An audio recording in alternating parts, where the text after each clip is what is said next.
benvinguts. Estem a Vercamp, és una empresa familiar, és una empresa hortícola on tenim més de 300 hectàrees de cultius hortícoles. 115 hectàrees sí que estan en bio, però les altres encara estem una mica amb el concepte convencional o no certificat. I vam començar a entendre que el que teníem de fer era reequilibrar el nostre sistema productiu.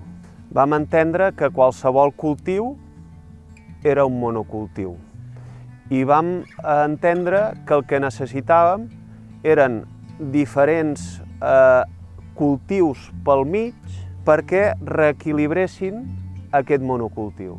El cultiu és part de la nostra atenció perquè és el que ens dona l'economia, però tot el que ens envolta cobra molta importància. És un camp de calçot on no hi hem tractat per res i un cultiu que és altament productiu. I visualment, al contrari d'aquella visió que és un camp brut, per mi és un camp funcional.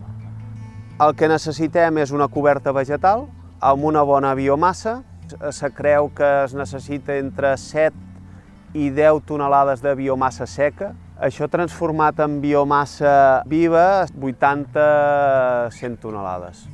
Coberta vegetal, passa el roller, aquests ànguls trepitgen la tija i fan que aquestes plantes no puguin tornar-se a aixecar. Aquest camp se va sembrar a principis de setembre i s'hi va ficar moresc, crotalària, bràssica juncea, sinapis alba i s'hi va ficar ordi. Si tinguéssim un sòl descobert, hi han de 3 a 4 graus de diferència. Ens millora molt el tema d'aparició de llombrius i humificació del sòl. A vegades ens pensem que tardarem molt de temps en veure diferències si comencem a fer pràctiques regeneratives. I realment, quan comences a veure que tot canvia bastant més ràpid del que tu pensaves. No creiem que sigui la solució ideal, però sí que pot ser una solució intermitja que ens ajudi a avançar. Planxar amb el roller i sense llaurar, ficar-li el plàstic al damunt. És que els resultats són molt positius. Estem traient més producció que el convencional i això no és fàcil. Això està fet sense llaurar i ficant el plàstic amb híbrid. Si concebem les cobertes vegetals com a adobs verds, haurem de tenir en compte quins cultius hi fiquem.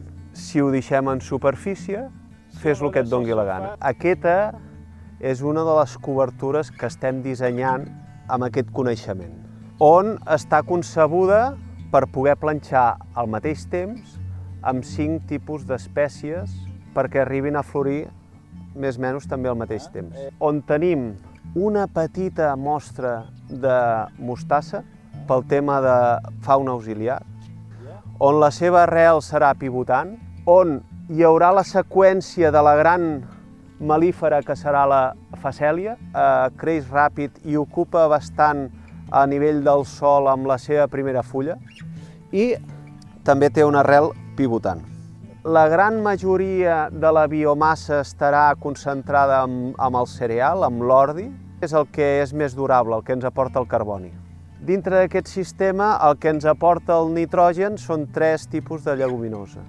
La primera i principal és una vessa, perquè la seva funció és lligar-ho tot. On hi hagi un lloc on no hi hagi suficientment vegetació de les altres, colonitzarà. Després tenim el fenigrec, ens aportaria una part d'al·lelopatia i també ens dona diversitat. Totes les pràctiques que en puguin compactar les hem de resoldre amb la fauna que hi ha al sòl i amb les arrels dels cultius. Per mi, això no consumeix aigua. Tota biomassa, el 90%, entre el 80 i el 90% és aigua.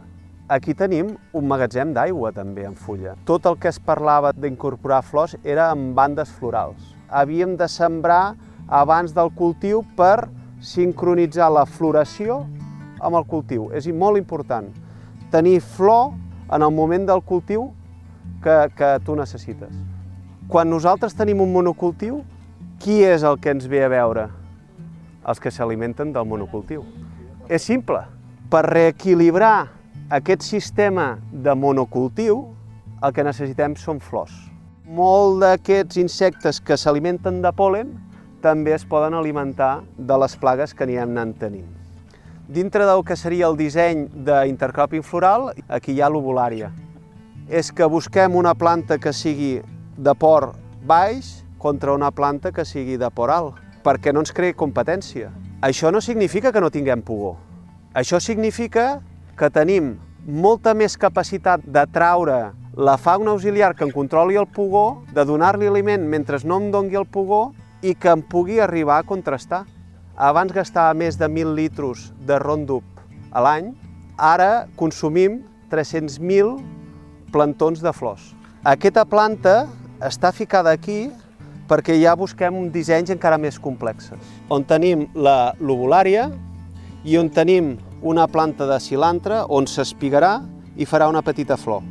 I ens donarà més complexitat al sistema, d'emetre a capturar. Del Roundup a les flors, del plàstic a la coberta vegetal. Tot ens porta a naturalitzar tots els nostres processos, on comencem a associar cultius. Les podem fer així o les podem fer interlínia. Utilitzem cultius, utilitzem cobertes, utilitzem el cap. I és un sistema superproductiu amb la mínima energia.